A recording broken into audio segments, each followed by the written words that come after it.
আগে জিনেরা আকাশের উপরে যাইতে পারত, উপরে গিয়ে তারা ফেরেশতাদের সমস্ত কিছু চুরি করে শুনে আসতে পারত। তো হঠাৎ করে তারা একদিন উপরে যাবে, এমন সময় ফেরেশতারা আগুনের কতর তাদের দিকে চলে মারতে লাগলো।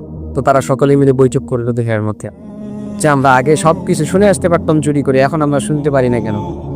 তো সব মিটিং বৈঠক শেষে তারা বুঝতে পারলো যে ওই যে একজন শেষ নবী আসার কথা মুহাম্মদ সাল্লাল্লাহু আলাইহি ওয়াসাল্লাম, তিনি মনে হয় দুনিয়ার মধ্যে চলে আসছো।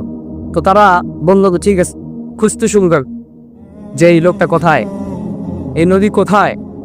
তো খুঁজতে খুঁজতে একদল গিয়ে দেখে রাসূল সাল্লাল্লাহু আলাইহি ওয়াসাল্লাম তায়েফের ময়দানে দাওয়াত দিয়ে তিনি রক্তাক্ত অবস্থায় নামাজে দাঁড়িয়ে নামাজ পড়তেছিলেন। তেমন সময় তারা রাসূল সাল্লাল্লাহু আলাইহি ওয়াসাল্লামের মুখে কোরআন তেলাওয়াত শুনে এলাকায় এসে বলতে লাগলো যে ইন্না সামিআনা কুরআনান আজাবা, এমন এক কোরআন, এমন এক আশ্চর্যপূর্ণ আজব আমরা কোরআন শুনে আসছি যে কোরআন ইয়াহদি ইলা রুশদি, মানুষদেরকে হেদায়েতের দিকে ডাকে। আমান্না বি, আমরা ঈমান এনে ফেললাম। তো রাসূল সাল্লাল্লাহু আলাইহি ওয়াসাল্লাম তো এই ঘটনা জানেন না।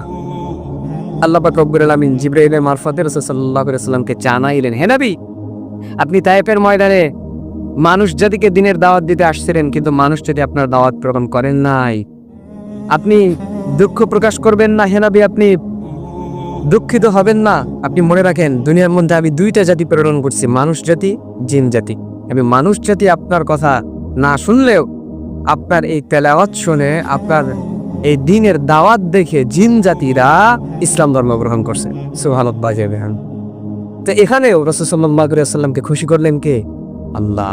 আল্লাহ পাক বলেন ওয়ালা সাউফা ইউতিকা রাব্বুকা ফাতারদা, আমি আমার নবীকে খুশি রাখি সবসময়। পৃথিবীতে যত নবী রাসূল আল্লাহ দুনিয়ার মধ্যে প্রেরণ করছে, সমস্ত নবী রাসূল আল্লাহকে খুশি রাখার জন্য দুনিয়ার মধ্যে কাজ করে।